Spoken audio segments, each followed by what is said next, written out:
sveikatos punktus, kur gydytojas buvo kitas skaidrė. Judėjimas, mankšta, saulės šviesa ir visi kiti. Ir maistas. Ir iš tikrųjų, pavyzdžiui, pasimankštinti, nes galim kartais ir nepasimankštinti dažnai. Žinau, kad žmonių problema yra. Bet pavalgyti, tikrai nebūsim nevalgyti. Maistas tas sritis, kur neina kažkaip pamiršti, nes šalkė esame ir iš tikrųjų norim valgyti.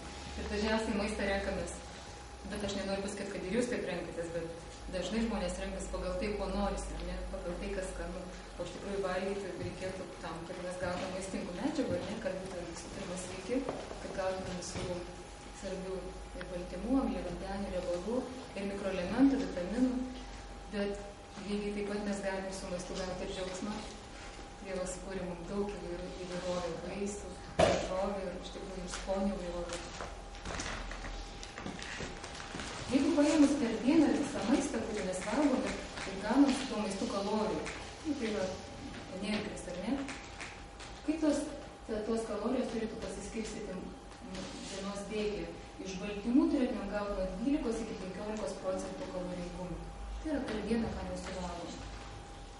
Riebalų 20-35, idealų 25%, angliavandenių 65-75. Ir atrodo riebalų gan nemažai, 25%, bet atkreipkim dėmesio, kad 1 gramas angliavandenių ir baltymų, lyginant su riebalais, riebalai yra dvigubai kaloringesni. Tai jeigu procentai būtų svorių, tai iš tikrųjų dalinkim tarpusį, tai būtų 12%, tai tikrai labai nedaug.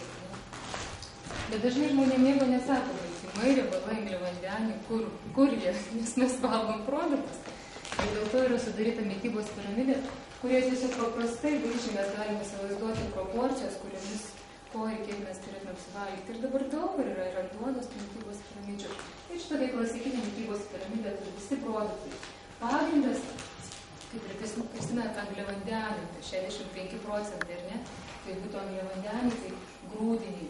Aš sakyčiau, ta duona iš visų turėtų būti tamsesnė, nes iš tikrųjų grūdinius mes turėtume rinktis kuo natūralesnius, kaip jie užaugę. Tai būtų grikiai, ryžiai natūralūs, ar ne, tai nenušlifuoti. Ir tikrai dabar galime, parduotuvėse turim pasirinkimą ir duonytės, ir pakankamai rūtos, ir dabar ir miltų, ir kvietinių rūpių, ir rūginių miltų rūpių. Turim pasirinkimą ir mes vėl galim rinktis kuo mažiau perdirbtus, kad kuo daugiau gautumėm ląstelienus. Ir daug įvairiausių tyrimų yra, kad ląstelienos pakankamas kiekis maiste padeda apsisaugoti nuo įvairiausių vėžio rūšių. Tai visų pirma nuo žarnyno vėžio, nuo storosios žarnos, visosios. Toliau eina pas mus vaisiai daržovės. Ir atrodo, liktai mažėja, ne? Bet prisiminkim, kad čia irgi yra parodytas kaloringumas. O vaisiai ir daržovės jie labai nekaloringi dažniausiai. Jie turi savyje daug ląstelienos ir skysčių. Tai aš sakyčiau, kad galbūt netgi taip, ar ne? Jeigu paėmus kiekį, tikrai nebus jų mažiau nei kad grūdinių, kad bus pagal svorį. Tai viršų mūsų dar siaurėja, tai reiškia, kad mums dar mažiau reikia. Ten jau eina baltymų grupė. Mes čia matom pieno produktų grupę, mėsa, žuvis, kiaušiniai. Ir ten labai neaiškiai, bet aš iš tikrųjų norėčiau akcentuoti, kad mėsa, žuvis, kiaušiniai, tai jų darytų įvairūs ankštiniai. Tai pupelės, žirniai, lešiai, sojos pupelės, pupos tos mūsų lietuviškos didžios tos. Ir iš tikrųjų tai puikus baltymų pakaitalas. Taip pat šaltinis, gal nesakyčiau pakaitalas, nes lyg kažkas netikra, bet taip pat šaltinis. Prie to dar būtų riešutai, įvairios sėklos, kaip saulėgrąžų, sėklytės, ar ne, turim dabar įvairiausių ir sezamų, ir jų semenų, jie taip pat turi baltymų. Einant dar toliau į viršų, ten lieka saldumynai. Tai praktiškai ta grupė, kuri nėra būtina, nes jeigu mes įsigilintumėm, visi šitie saldumynai, tortai, jie dažniausiai padaryti iš to, kas yra pačio, ar ne? Cukrus iš cukrinių runkelių, išvalytas produktas, tai nėra būtina, ar ne? Mes be cukraus puikiai gyventumėm, nes mes daug kokybiškesnių angliavandenių, tai yra tų polisacharidų gausim iš rūpių miltų, iš kruopų. Balti miltai, vėlgi, sakėm, geriau yra rūpus, ar ne? Ir įvairiausi kiti dalykai. Tik vienintelis galbūt dalykas aliejai. Šiandieną mes turim galimybę gauti aliejų tikrai puikių, nerafinuotų šalto spaudimo aliejų, kurių nauda yra įrodyta. Ir linų sėmenų šalto spaudimo aliejus, ir alyvuogių. Tai jų nenorėčiau išbraukti iš tikrųjų jos, kad dabar netgi kai kurios mitybos piramidės tuos gerus aliejus šalto pirmo spaudimo perkelia netgi į apačią, kad jie yra būtini kasdien tiesiog Bet tuos visus rafinuotus, pigius aliejus, galbūt jas vertėtų išbraukti ir geriau naudoti po trupučiuką saikingai tų gerų aliejų. Ir šiai dienai mes turėsim receptukus ir būtent aš norėjau tą sritį, kur yra mėsa ir žuvis. Mes iš tikrųjų lietuviai mokam vartoti tos produktus, ar ne? Mūsų tradicinė mityba pakankamai lietuviai yra kiaulienos, bet su mėsa yra tokios problemos, kad paskutiniu metu iš tikrųjų gyvuliai labai daug serga. Ir mes visą tai suvalgom. Jie gauna ir daug antibiotikų, ir kitų vaistų. Ir ta pati žaliava, tie patys žalumynai, auginama, taip pat yra ir purškiama ir juose irgi nemažai visų šitų dalykų. Kita problema, kad mėsoje yra daug prisotintų riebalų. Prisotinti riebalai, jie neigiamai veikia mūsų širdies kraujagyslių. Visa šita situacija, tai yra skatina ligas. Jie didina blogojo cholesterolio kiekį. Dėl to mes pasimokinkim iš pupelių kažką pagaminti.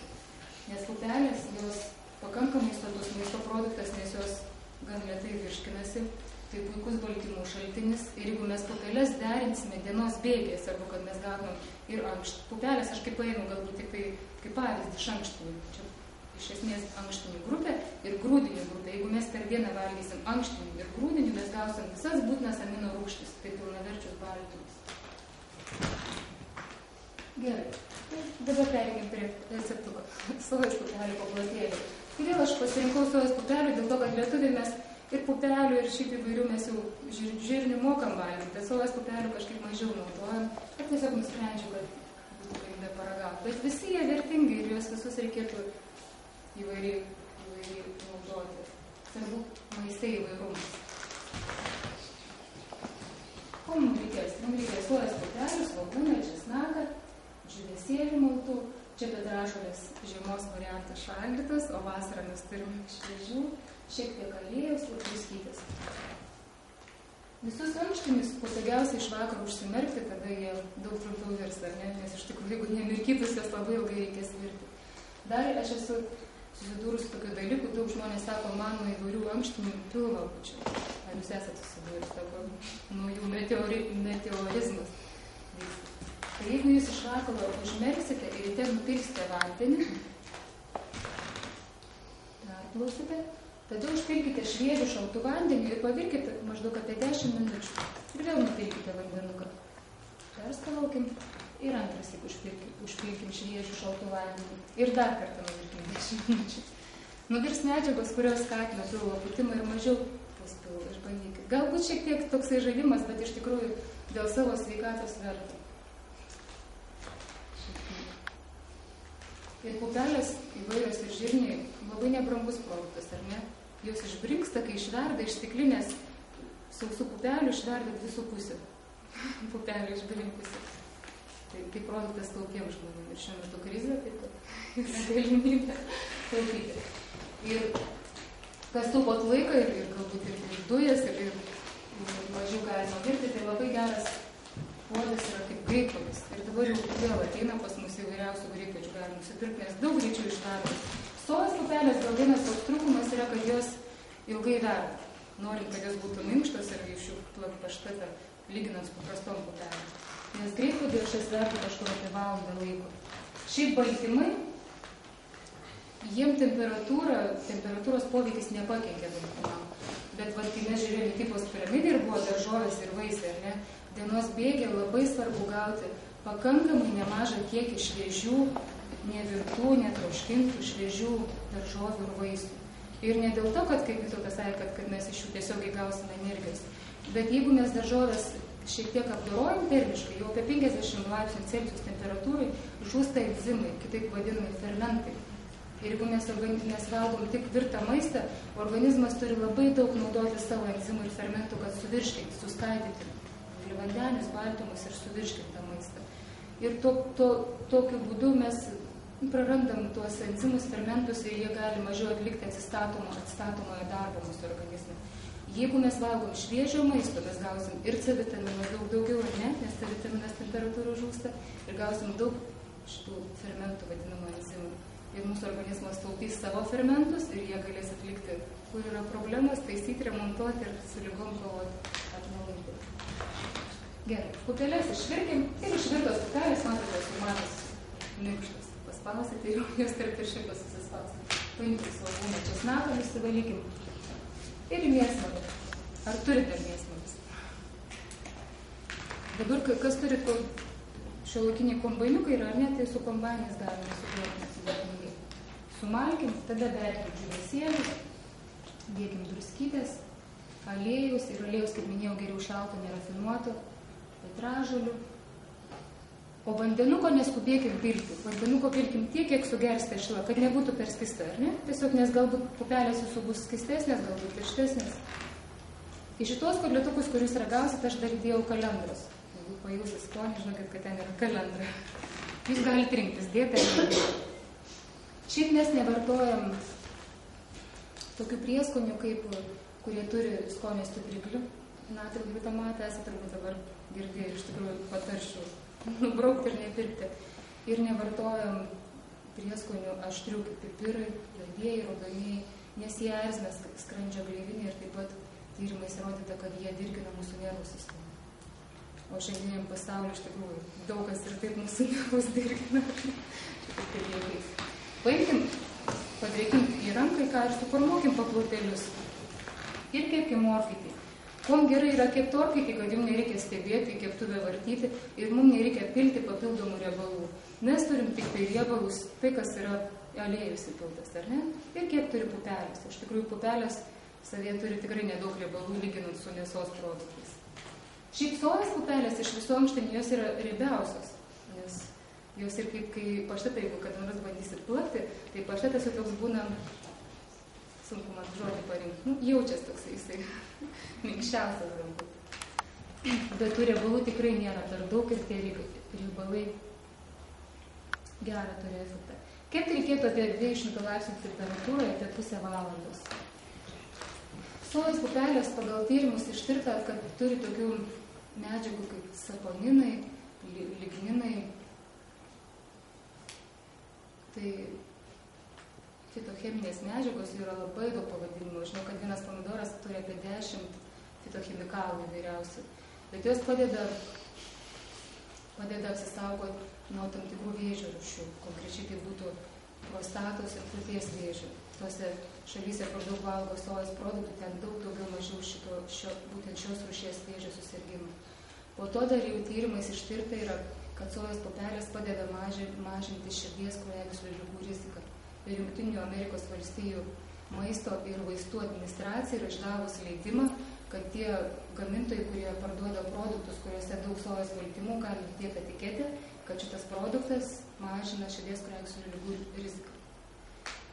Sakiau, širdies kraujagyslių ligų rizika, po to vėžio rizika, ar ne? Kitas yra osteoporozės rizika mažina, tai yra mažina kaulo masės netekimą ir netgi kai kuriais atvejais padeda atstatymą kaulo masės. Ir dar moterų menopauzės problemas irgi pastebėta tyrimais, kad mažina tam tikrus karščio priepuolius ir visus tos bangavimus. Tai va, orkaitę iškreipiam ir turim kotletukus, kuriuos galim valgyti arba kokiu nors pomidorų padažu, galim savo gaminti, turėti savo kažką tai, ne, iš pomidorų, nes parduotuviniai pomidorų padažai toli gražu ne visi, kai skaitome etiketės. Tai yra įvairiausias padažiukas. Ir tokie įvairius kotletukai, jie ilgai negenda, pakankamai tinka ir į kelionį, ir į darbą, kur nors įsivažiuoti. Ir galite eksperimentuoti, galite pasidaryti tarp bandelės, įdėti ar ne kaip šiuolaikiniai burgeriai, arba prie kažkokios košės, kad nebūtų nuobodu. Kad mes čia turime išlikuotų ryžių, šiltų, salotų, pomidorų. O čia papuošta pipirnį, pas mus nuo dukrytė Emilė mėgsta žiemą dėti šito binto, ar ne, vandenuką ir padarti pipirnės ir labai greit užauga kelios dienos ir turim tokį darželį, kurį galim kirpti. Ir šiaip sojos pupelės turi ir daug geležies.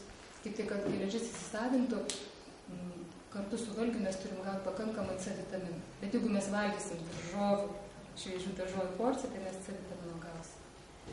Netgi, sakyčiau, čia galėtų būti dvigubai didesnė salotų porcija. Jeigu mes paimsim lęšius, lygiai taip pat galim padaryti lęšių paplotėlius. Galim padaryti sojos pupelę. Ne sojos, o paprastų baltų pupelių. Tai čia taip atrodytų lęšių. Dar paprašiau, jeigu neturit laiko, išvirkit pupeles, patroškinkit svogūnų, dėkit česnakų ir sumalkit su kombajonu. Bus labai skanus paštetas. Gintaras šįryt valgė, gali pažinti. Ir iš tikrųjų tai pigus, labai maistingas ir jeigu šaldytuve laikysit apie savaitę, gali puikiai išlaikyti tą paštetą. Duonytės tiesiog tepam ir labai maistingai ir sotu. Kas nori mesti svorį, ankštiniai padeda. Tai turėjom saldumynų grupę, ne? Tai ta vieta, kuri dažnai, ta maisto grupė, kuri mumis traukia, bet pabandykim saldumynus padaryti iš tų naudingesnių produktų. Ir pas mus bus saldumynai ežiukai. Pagrindinės sudėdamoji dalis šitų sausinukų bus avižiniai dribsniai. Avižiniai dribsniai taip pat turi tokią savybę, kad jie suteikia sotumo jausmą. Taip pat panašią savybę turi kaip ir sojos pupelės, padeda mažinti cholesterolio ir cukraus kiekį kraujyje, nes turi tirpios ląstelienos. Žodžiu, puikus produktas. Ir kraujospūdį mažina tyrimais ištirta. Ir mes kasdien galim pusryčiam pasidaryti košę, avižinį dribsnį košytę, ar ne? Saują riešutų užsiberti, vaisių pasimti ir tikrai puikus maistingas maistas. Bet retkarčiais norim kažką skaniau, tai galim iškepti sausainiukus. Ko mums reikės dar? Reikės miltų, migdolų ar kitų riešutėlių, jas šiek tiek paskaldykim. Po to dėkim sezamo sėklų. Sezamo iš sėklos labai daug turi kalcio. Kasdien tiesiog galite po trupučiuką susimalti ir dėti ant košės. Ar ant šiaip kokio maisto. Saulėgrąžų, tai irgi taip puikus E-vitamino, folio rūgšties šaltinis. Pusės stiklinės cukrus, bet mes galim mažinti, galim keisti medumi. Čia pagal jūsų galimybės. Galima dėti fruktozę. Ir tai bus ne košė, tai bus sausainukai, nes juos valgysim po trupučiuką, ar ne? Saldumynas. Vanilinio cukraus, druskytės šiek tiek. Visus sausus produktus gerai išmaišykim. Ir tada dar dėkim medaus. Medus geriau, kad būtų toksai skystesnis, nekietas, tada mums bus lengviau jį išmaišyti ant sausų produktų. Pilkim aliejus. Čia aš parodžiusiu su rapsų nerafinuotą aliejų. Jisai mažiausia kvapą turi. Jeigu imsim saulėgrąžų nerafinuotą aliejų, jis turi tokį stipresnį kvapą ir tiesiog sausinukam galbūt netiks, bet jūs galite eksperimentuoti. Bet aš vis tiek patarčiau, kad tai būtų geriau nerafinuotas aliejus. Vienas stiklinė aliejus. Aliejus esu mažinus. Galvoju, labai daug aliejus, reikėtų sumažinti. Aliejus daug kalorijų turi. Jeigu sumažinsite aliejus, tiesiog sausinukai bus mažiau traškus. Aliejus suteikia tą traškumą. Išmaišykim su aliejumi ir palaikykim apie 10-15 minučių. Po to įpilkim 3/4 stiklinės vandens. Tai žodžiu, nepilna stiklinė. Ir šiaip patarčiau avižinius dribsnius ir vandenį atsimatuoti tiksliai, kad tešla neišeitų per skysta. Ir palaikykim taip apie pusę valandos. Nes kai avižiniai dribsniai sušlampa, jie pradeda šiek tiek lipti. Tokie veiknumas atsiranda. Mums reikia, kad jie šiek tiek suliptų. Ir tada vėl galim arba ant kepimo popieriaus. Nors aš paskutiniu metu pradėjau nebenaudoti kepimo popieriaus. Vėl pradėjau kalbėti, kad jisai dengtas silikonu ir neaišku, kaip jisai pasiemu tą paprastą teptuką ir pasitepu su šiek tiek aliejum, alyvuogių. Jeigu skarda gerai, jinai beveik nepritepia. Ir paimkim drėgną vėl rankytę, kaip korletukus formuojam. Ir dalį tos tešlos paspauskim, bet svarbu jų nemaidyti daug, nes dar sik spausit, jie subirės. Ir dėl ko jie ežiukai, kad mes biškai paspaudėm ir jie liko tokie biškai. Gražiau suspausim, jie bus lygesni, paprastai suspausim, bus kaip tikresni ežiukai. Suformuokim sausainukus ir išeis apie 70 sausainukus. Priklauso kokio dydžio dalis. Mažesnis bus daug, didesnis mažiau. Ir kepkim orkaitį. Vėl, jeigu kepam orkaitį, ar ne, nereikia papildomų riebalų ir nereikia žiūrėti keptuvų. Orkaitį kepia apie pusę valandos ir taip apie 180 laipsnių. Šie sausinukai išeina gan kieti, vis galėsite išbandyti. Dėl to, jeigu mes įdėsime į burną, mums greit neištirps jie, mes turėsim juos kramtyti. Ir tai dar viena pagalba, kai mes kramtom, mes greit nevalgom greit, ar ne?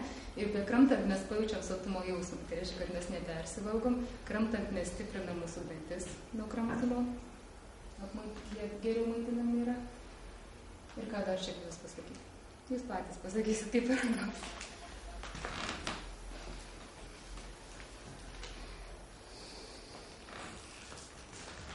Iš mano pusės manau tiek.